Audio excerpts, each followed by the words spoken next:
पिता परमेश्वर प्रभु यीशु मसीह के नाम से तेरे पास आकर तेरा धन्यवाद करते हैं। पिछले पूरे हफ्ते में तूने प्रभु जी हमें संभाल के रखा। धन्यवाद करते हैं प्रभु जी आज के दिन के लिए जो तूने हमें दिया है कि हम तेरी आराधना करें। और प्रभु जी तुझसे बेनती और प्रार्थना करते हैं तेरे सारे सेवक संतों के लिए जो अलग अलग जगहों पे तेरी सेवा कर रहे हैं। और आज जब प्रभु जी वो ऑनलाइन होके तेरे लोगों से मुखातिब होते हैं तो उससे बेनती करता हूँ कि इस सारे माध्यम में नेटवर्क में किसी भी तरह से किसी को भी कोई प्रॉब्लम ना आए, ताकि प्रभु जी तेरे लोग जो हैं वो इस समय में भी बहुत आनंद के साथ तेरी आराधना करने पाए। तेरा धन्यवाद करते हैं इस सेहत तंदुरुस्ती के लिए जो तूने हमें दी है। धन्यवाद करते हैं उन सारे प्रोविजंस के लिए जो तूने हमें दिए हैं। प्रभु तुझसे बेनती और प्रार्थना करते हैं कि हर समय तुझसे प्रेम में आगे बढ़ने के लिए तू हमारी सहायता कर। आज आराधना में प्रभु जी जितने लोग भी ऑनलाइन जुड़ते हैं उन सब के लिए तुझसे मैं प्रार्थना करता हूँ कि सबको बहुत आयत से आशीष दे। तेरे वचन को सही रीति से सुनने के लिए, उसको सही रीति से समझने के लिए और उस पर चलने के लिए तू अपने लोगों की सहायता कर। अगर किसी भी तरह से कोई परेशानी में है तू प्रभु जी उसकी सुधि ले और उसको भला चंगा कर। यीशु के नाम से मांगते हैं, आमीन। आइए आज की आराधना शुरू करते हैं। पहला भजन गाएंगे, आराधना में है छुटकारा, आराधना में है चंगाई। आराधना में है छुटकारा, आराधना में है चंगाई। आराधना में है छुटकारा, आराधना में है चंगाई। शरीर प्राण आत्मा में शांति आनंद देता है जान से प्यारा प्रभु। शरीर प्राण आत्मा में शांति आनंद देता है जान से भी प्यारा प्रभु। प्रार्थना करे आराधना करे वो अच्छा है कितना भला है। प्रार्थना करे आराधना करे वो अच्छा है कितना भला है। छुटकारा पाए हमेशा हमेशा, छुटकारा पाए हमेशा। मांगो उसे तो तुम्हें मिलेगा, ढूंढो तो तुम पाओगी। मांगो उसे तो तुम्हें मिलेगा, ढूंढो तो तुम पाओगी। खटखटाओ खुलेंगी स्वर्ग की आशीषें, पाओ तुम उसे अभी। खटखटाओ खुलेंगी स्वर्ग की आशीषें, पाओ तुम उसे अभी। प्रार्थना करे आराधना करे वो अच्छा है कितना भला है। प्रार्थना करे आराधना करे वो अच्छा है कितना भला है। छुटकारा पाए हमेशा हमेशा, छुटकारा पाए हमेशा। प्रार्थना करो निरंतर, प्रार्थना करो विश्वासी। प्रार्थना करो निरंतर, प्रार्थना करो विश्वासी। धर्मी जन की प्रार्थना विश्वास की प्रार्थना तोड़ते हैं सारे बंधन। धर्मी जन की प्रार्थना विश्वास की प्रार्थना तोड़ते हैं सारे बंधन। प्रार्थना करे आराधना करे वो अच्छा है कितना भला है। प्रार्थना करे आराधना करे वो अच्छा है कितना भला है। छुटकारा पाए हमेशा, हमेशा छुटकारा पाए हमेशा, हमेशा छुटकारा पाए हमेशा, हमेशा छुटकारा पाए हमेशा। एक और भजन गाएंगे। आज का दिन यहोवा ने बनाया है, हम इसमें आनंदित हों। आज का दिन यहोवा ने बनाया है, हम इसमें आनंदित हों, आनंदित हों। आज का दिन यहोवा ने बनाया है, हम इसमें आनंदित हों, आनंदित हों। प्रभु को महिमा मिले, चाहे हो मेरा अपमान। प्रभु को महिमा मिले, चाहे हो मेरा अपमान। वो बढ़े मैं घटूं, रहे उसी का ध्यान। वो बढ़े मैं घटूं, रहे उसी का ध्यान। आज का दिन यहोवा ने बनाया है, हम इसमें आनंदित हों, आनंदित हों। आज का दिन यहोवा ने बनाया है, हम इसमें आनंदित हों, आनंदित हों। स्तुति प्रशंसा करे, क्यों ना कुछ होता रहे। स्तुति प्रशंसा करे, क्यों ना कुछ होता रहे। उसको हम भाते रहे, चाहे जहाँ भी रहे। उसको हम भाते रहे, चाहे जहाँ भी रहे। आज का दिन यहोवा ने बनाया है, हम इसमें आनंदित हों, आनंदित हों। आज का दिन यहोवा ने बनाया है, हम इसमें आनंदित हों, आनंदित हों। आता हूँ तेरे पास, मुझको है तुझसे आस। आता हूँ तेरे पास, मुझको है तुझसे आस। मुझको कबूल कर ले, पापों से शुद्ध कर दे। मुझको कबूल कर ले, पापों से शुद्ध कर दे। आज का दिन यहोवा ने बनाया है, हम इसमें आनंदित हों, आनंदित हों।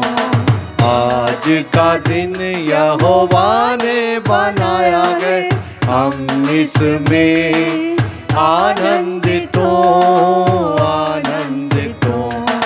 जीवन से ज्योति जले, जीवन ये ऐसा बने।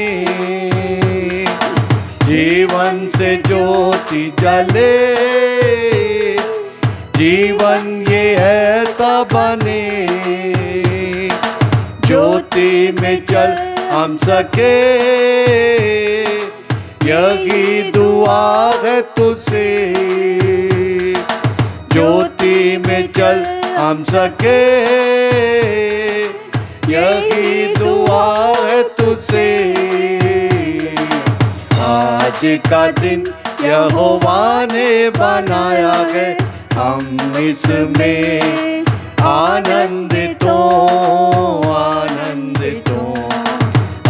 आज का दिन यहोवा ने बनाया है, हम इसमें आनंदित हो, आनंदित हो, आनंदित हो, आनंदित हो, आनंदित हो, आनंदित हो। Hallelujah, hallelujah. आइए प्रार्थना करें। पिता परमेश्वर, प्रभु यीशु मसीह के नाम से आपके पास आते हैं, आपका धन्यवाद करते हैं क्योंकि आप महान और जीवित परमेश्वर हैं। धन्यवाद करते हैं प्रभु जी क्योंकि आप हमारे साथ रहते हैं प्रभु जी, और आप ही हमें हिम्मत और ताकत देते हैं खुदावन।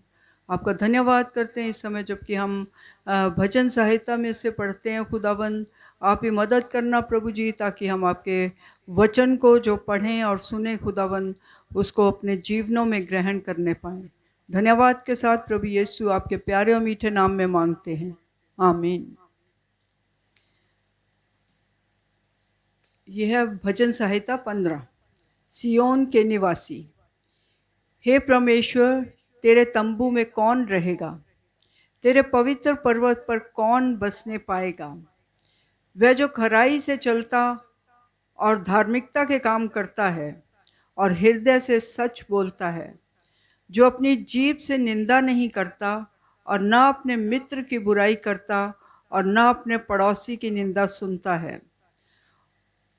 वह जिसकी दृष्टि में निकम्मा मनुष्य तुच्छ है और जो यहोवा के डरवैयों का आदर करता है, जो शपथ खाकर बदलता नहीं चाहे हानि उठानी पड़े, जो अपना रुपया ब्याज पर नहीं देता और निर्दोष की हानि करने के लिए घूस नहीं लेता है। जो कोई ऐसी चाल चलता है वह कभी ना डगमगाएगा। ऊपर जितनी वर्सेस हमने पढ़ी हैं उसके आखिर में लिखा है कि जो कोई ऐसी चाल चलता है वह कभी ना डगमगाएगा। परमेश्वर का धन्यवाद करते हैं कि परमेश्वर अपने वचन में से हमें सिखाता है, हमें समझाता है। यहाँ लिखा है कि हे परमेश्वर, तेरे तंबू में कौन रहेगा? कौन रहेगा? दूसरी आयत में लिखा है वह जो खराई से चलता और हृदय से सच बोलता है।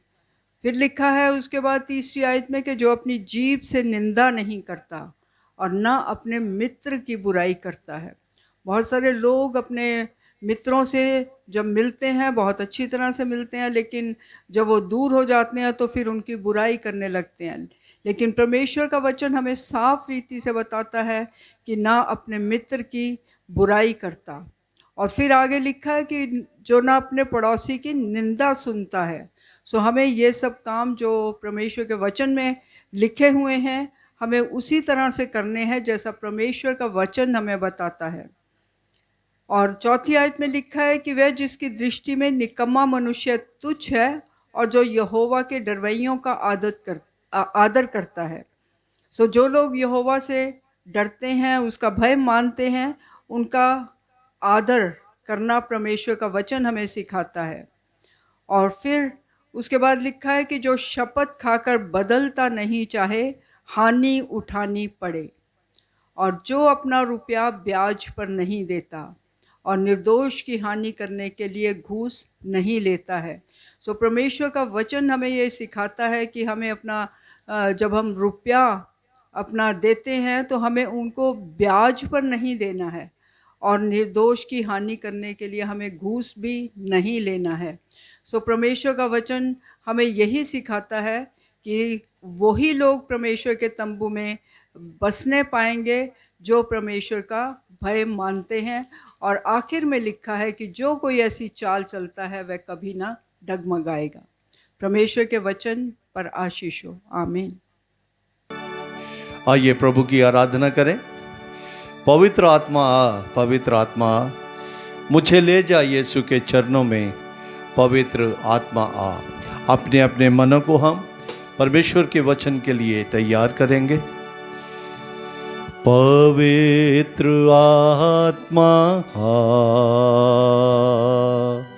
पवित्र आत्मा आ, पवित्र आत्मा आ, पवित्र आत्मा मुझे ले जा यीशु के चरणों में, पवित्र आत्मा। मुझे ले जा यीशु के चरणों में, पवित्र आत्मा। सिर्फ तेरे लिए यीशु, तेरे लिए, सिर्फ तेरे लिए यीशु, तेरे लिए, सिर्फ तेरे लिए यीशु, तेरे लिए मैं हाथ उठाता हूँ। पवित्र आत्मा, पवित्र आत्मा, मुझे ले जा यीशु के चरणों में, पवित्र आत्मा। घुटने टिका कर, सर झुका कर, हाथ उठाता मैं तेरे लिए। घुटने टिका कर, सर झुका कर, हाथ उठाता मैं तेरे लिए। सिर्फ तेरे लिए यीशु, तेरे लिए, सिर्फ तेरे लिए यीशु, तेरे लिए, सिर्फ तेरे लिए यीशु, तेरे लिए मैं सर झुकाता हूँ। पवित्र आत्मा, पवित्र आत्मा, मुझे ले जा यीशु के चरणों में, पवित्र आत्मा। मुझे ले जा यीशु के चरणों में, पवित्र आत्मा। यीशु ही मार्ग है, यीशु ही सत्य है, यीशु ही जीवन है, यीशु मेरा प्रभु। यीशु ही मार्ग है,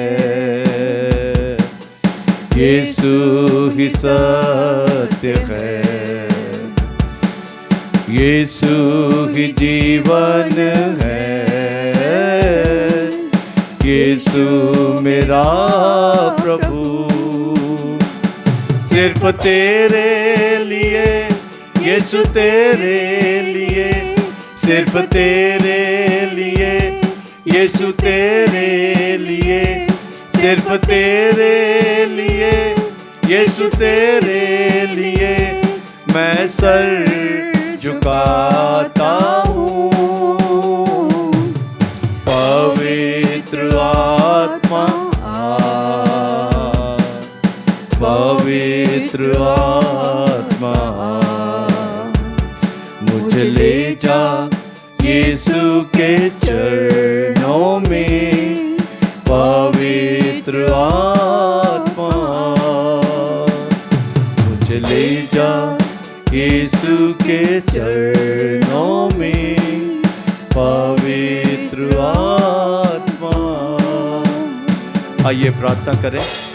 पिता परमेश्वर, प्रभु यीशु मसीह के नाम से तेरे पास आकर तेरा धन्यवाद करते हैं कि तूने हमें तेरी आराधना करने के लिए फजल दिया, तूने हमारी आराधना को स्वीकार किया।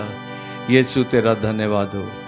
प्रभु यीशु, जब हम तेरे वचन से अभी पढ़ते हैं, सुनते हैं और समझते हैं, मेरे मालिक सबकी सहायता करना, हर एक की आत्मिक आंखों को खोल दे, ताकि यीशु तेरे वचन की गहरी बातें जो हमारे हर एक दिन के लिए एक उजियाला है, उसको हम प्रभु जी बहुत अच्छे से अपने हृदयों में, अपने जीवनों में ग्रहण कर सके। हर एक सुनने वालों को बहुत आयत से आशीष दे और सुनाने वाले को भी प्रभु जी तू आशीष दे। यीशु के नाम से मांगते हैं, आमीन।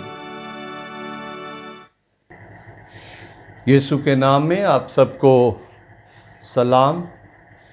प्रभु आपको बहुत बहुत आशीष दे कि आज इतवार के दिन, चाहे हम सुबह के बरकत प्रोग्राम के माध्यम से नहीं, एक संडे सर्विस के माध्यम से, संडे सर्विस के रूप में आप लोगों के पास परमेश्वर के वचन को, परमेश्वर की आराधना को लेके आए हैं।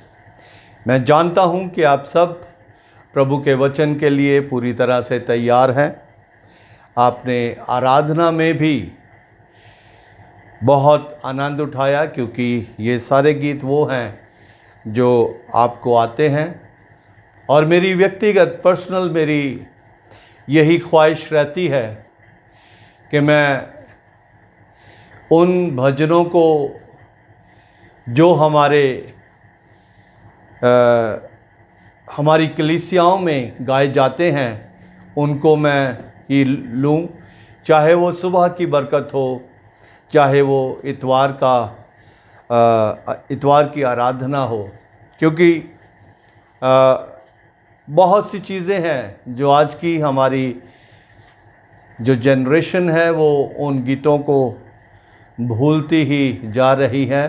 कारण ये है कि वो गाए नहीं जाते।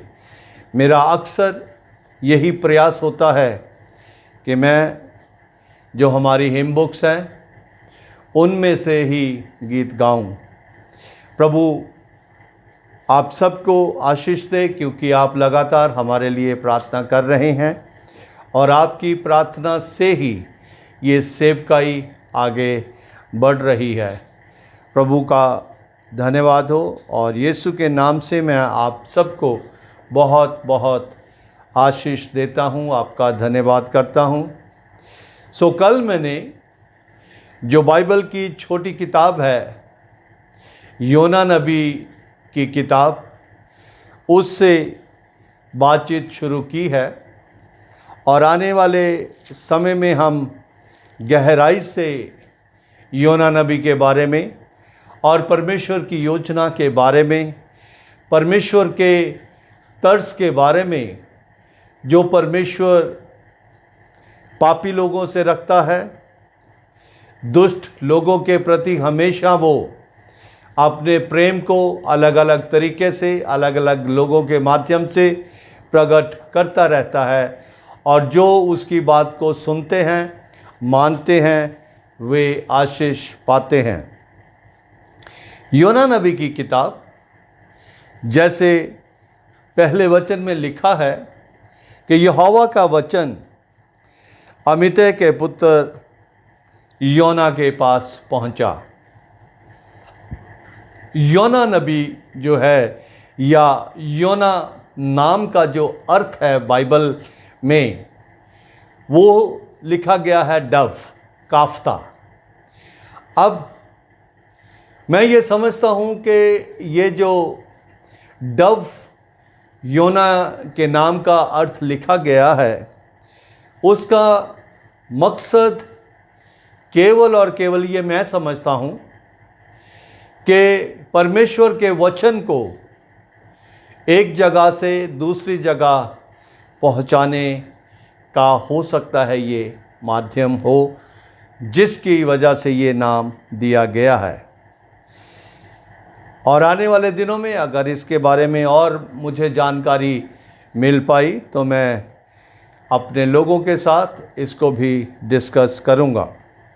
कल हमने पहले वचन से लेके 3 वचन तक हमने देखा था कि प्रभु ने, परमेश्वर ने योना नबी से कहा था कि उठकर उस बड़े नगर नेनवे को जा और उसके विरुद्ध प्रचार कर।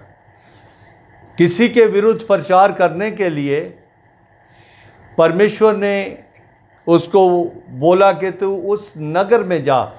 यानी कि मैं महसूस करता हूँ कि योना जो है वो पर्टिकुलर उस जगह से नहीं होगा, और किसी दूसरी जगह में जाकर उनके विरोध में प्रचार करना इंसान की हैसियत में तो नहीं है, लेकिन परमेश्वर के सामर्थ्य से वह हो सकता है। परंतु यहाँ पे योना नबी जो है वो परमेश्वर की इच्छा के विरोध में चलता है और अलग रूट ले लेता है, अलग डायरेक्शन ले लेता है, और उसमें क्या क्या परेशानियां आई हैं उनके ऊपर हम ध्यान करेंगे। 4 वचन में लिखा है, तब यहोवा ने समुद्र में एक ऐसा प्रचंड आंधी चलाई और समुद्र में बड़ी आंधी उठी, यहाँ तक कि जहाज टूटने पर था। ये सब कुछ जो हो रहा है, इसके पीछे क्या कारण है? इसके पीछे यही कारण है कि जब योना ने परमेश्वर की आज्ञा का उल्लंघन किया, परमेश्वर की आज्ञा के अनुसार ना करके दूसरी तरफ अपने ध्यान को लगा लिया, तो उस वक्त ये सब कुछ हुआ। और जो समुद्र में जिस जहाज़ के द्वारा वो जा रहा था, सफ़र कर रहा था, बहुत ही ज़्यादा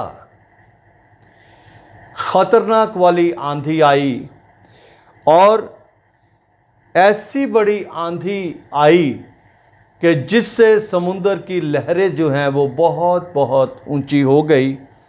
लिखा है कि यहाँ तक मसला बढ़ गया कि जहाज़ जो है वो टूटने पर था। अब जब जहाज़ टूटने पर था तो उसमें केवल एक व्यक्ति की ही नहीं, बहुत से लोगों की जो जहाज़ के अंदर थे, उनकी जिम्मेवारी जो थी वो उस जहाज़ के चलाने वालों, उस जहाज़ के मालिक, सब लोगों की जिम्मेवारी थी कि उन्होंने जो यात्री उसमें हैं उनको सुरक्षित उनकी मंजिलों पर पहुंचाना है। और जिन लोगों ने अपना सामान जो है, वो व्यापार का सामान जो एक जगह से दूसरी जगह पर इस जहाज़ के द्वारा भेजा है, उसको सुरक्षित उस जगह पर पहुंचाना भी उनकी जिम्मेवारी थी। सो जब ये जहाज़ टूटने पर था, 5वें वचन में लिखा है, तब मलाह लोग डरकर अपने अपने देवताओं की दुहाई देने लगे। हो सकता है कि पहले उन्होंने जितने सफ़र किए हों उसमें ऐसी कोई भी स्थिति ना बनी हो कि जब वो अपने सफ़र के दौरान अपने अपने देवता को पुकारते हों, या पल दो पल के लिए पुकारा हो रूटीन के हिसाब से। लेकिन इस समय जब ऐसा मसला बन गया तो हरेक व्यक्ति अपने अपने देवता की दोहाई देने लगा। और जहाज़ में जो व्यापार की सामग्री थी उसे समुद्र में फेंकने लगे। अब ये सामान जो था ना जाने किन किन लोगों का होगा, और ऐसा भी संभव है कि पहले उन्होंने उस सामान को भेजा हो, फेंका हो कि जो जहाज़ के मालिक का था, और ऐसा सामान होगा कि जो जहाज़ में एक्स्ट्रा रखा हो, पहले उन्होंने उसको फेंकना शुरू किया होगा, और फिर उसके बाद जो व्यापारियों का सामान था उसको फेंकना शुरू किया होगा। और ये सब कुछ करने का कारण ये था कि किसी भी तरीके से जहाज़ जो है वो हल्का हो जाए और सब लोगों की ज़िंदगियां जो हैं वो बच जाए। ये सब कुछ करने के पीछे जो सामान फेंका जा रहा है उसके पीछे एक ही मकसद था कि किसी की जान का नुकसान ना हो तो अच्छा है। सामान तो फिर भी बन सकता है, लेकिन इंसान अगर किसी का नुकसान हो जाता है तो उसकी भरपाई जो है वो मुश्किल है। ये जब सब कुछ हो रहा था तो योना के बारे में ये लिखा है, परंतु यूहन्ना जहाज़ के निचले भाग में उतरकर सो गया था और गहरी नींद में वो पड़ा हुआ था। जब वो परमेश्वर की आज्ञा का उल्लंघन कर रहा है तो मैं सोच रहा था कि कैसा संभव है कि वो आराम से सो रहा हो। फिर मैंने सोचा कि ज़रूर कुछ ना कुछ उसने कुछ ऐसी चीज़ इस्तेमाल की होगी जिसके साथ उसको नींद आ जाए और उसका डर जो है, जो परमेश्वर की आज्ञा के उल्लंघन का डर था, वो उससे छुटकारा उसको मिल जाए। और जब ये सब कुछ हो रहा था, वो गहरी नींद में पड़ा सो रहा था, तब माझी उस जहाज़ का जो चालक था उसके निकट आकर कहने लगा कि तू भारी नींद में पड़ा हुआ क्या करता है। यानी कि हम सब लोग तो इतने परेशान हैं और तू आराम से यहाँ पे सो रहा है, तुझे नींद कैसे आ गई। उससे उसका ये सवाल था कि तू भारी नींद में पड़ा क्या करता है, उठ।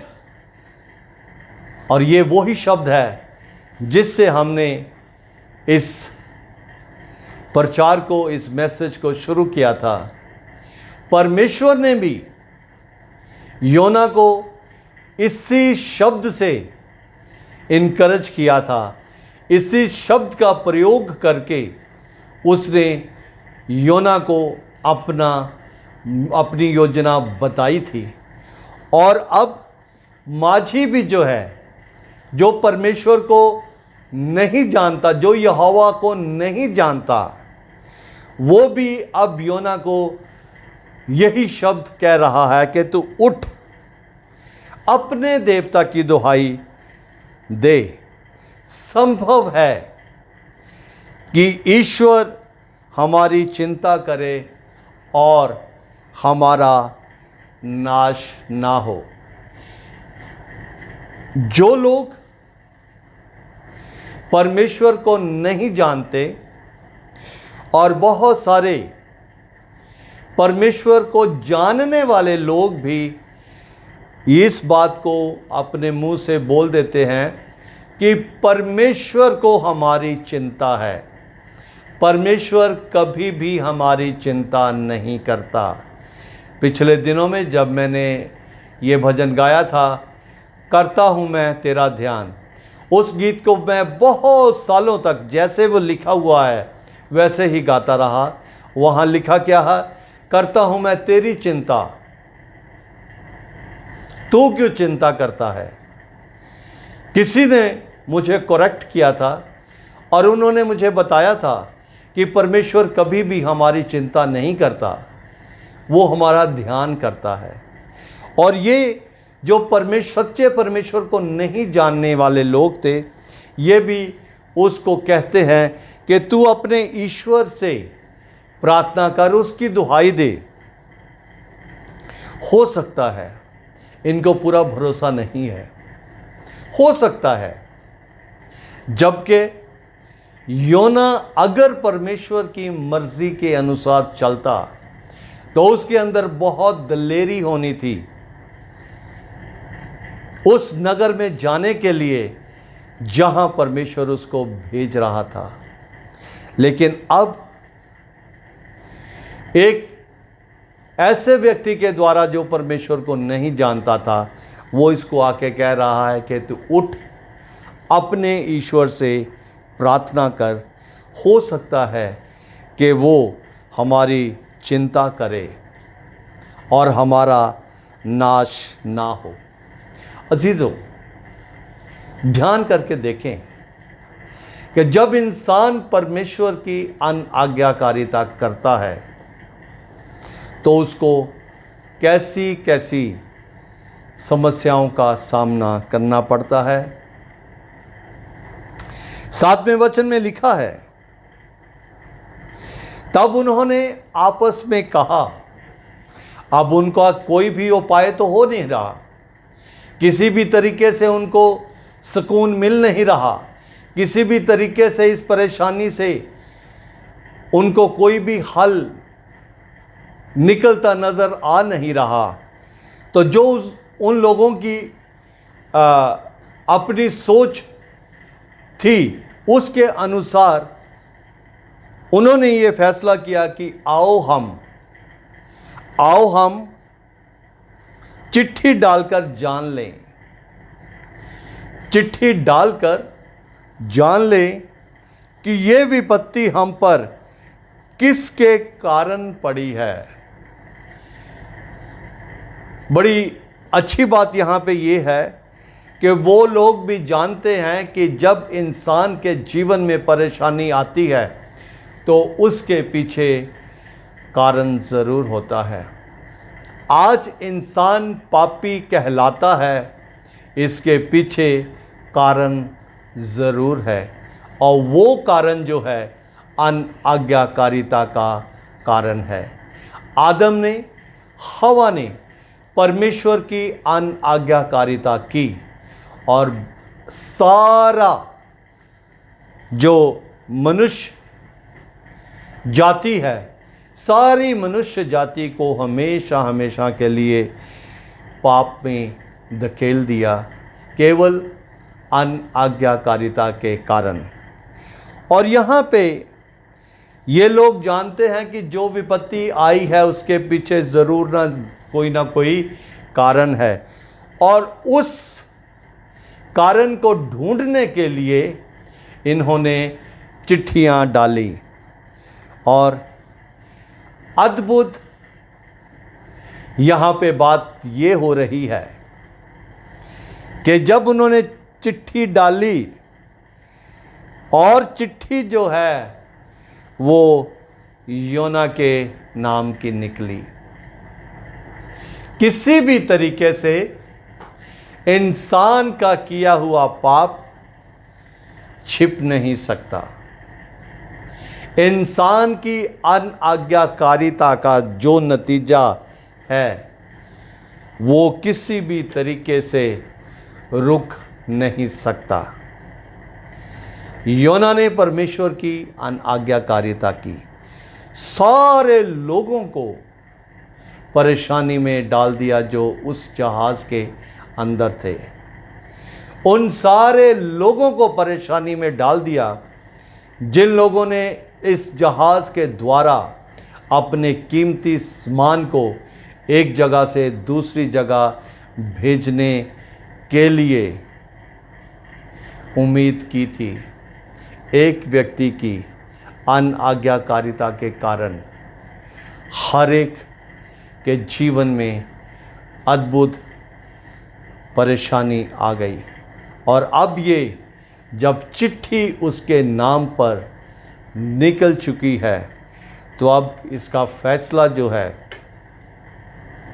उन लोगों के हाथ में चला गया जो परमेश्वर को नहीं जानते थे। मैं आज जब इसके बारे में ध्यान कर रहा था तो मुझे मत्ती की अंजील उसके 5 अध्याय के 13 वचन से जो मैंने आगे प्रचार किया है वो बात फिर याद आई कि परमेश्वर ने कहा है, प्रभु यीशु मसीह ने इंसान के लिए ये कहा है कि तुम पृथ्वी के नमक हो, और अगर नमक का स्वाद बिगड़ जाए तो फिर वो किस चीज़ से नमकीन किया जा सकता है? केवल इससे कि वो बाहर फेंका जाए और पैरों तले रौंदा जाए। आने वाले दिनों में हम यही कार्य और इससे जो और भी ज़्यादा खराब बात योना के जीवन में हुई है अनाज्ञाकारिता के कारण, उसके ऊपर ध्यान करेंगे। मेरी आपसे गुजारिश है कि परमेश्वर जो आपसे कहता है उसको माने, उसके अनुसार चले। परमेश्वर आज मुझसे और आपसे रूबरू होकर बात नहीं करता, लेकिन ये जो वचन है ये परमेश्वर है, ये प्रभु यीशु है। ये वचन हमसे रूबरू होकर बातचीत करता है। इसकी सुने। जैसे योना के कारण बहुत से जीवनों में परेशानी आ गई, वैसे हमारी किसी भी अनाज्ञाकारिता के कारण किसी के जीवन में कोई परेशानी ना आए, परंतु हमारे जीवन दूसरों के लिए एक आशीष का कारण हो। प्रभु आप सबको बहुत आशीष दे। लगातार प्रभु में बने रहें। हर एक समस्या का समाधान किसी इंसान के पास नहीं, परमेश्वर के पास है, जो हम आने वाले दिनों में योना नबी की किताब से सीखेंगे। प्रभु आपको बहुत आशीष दे। प्रार्थना करें। पिता परमेश्वर, तू अपने लोगों को बहुत आयत से आशीष दे। जो कुछ तेरे वचन से सुना है उसके ऊपर मनन करने के लिए तू सहायता कर। तेरा धन्यवाद करते हुए प्रार्थना यीशु के नाम से मांगते हैं, आमीन। सबको जय मसीह की।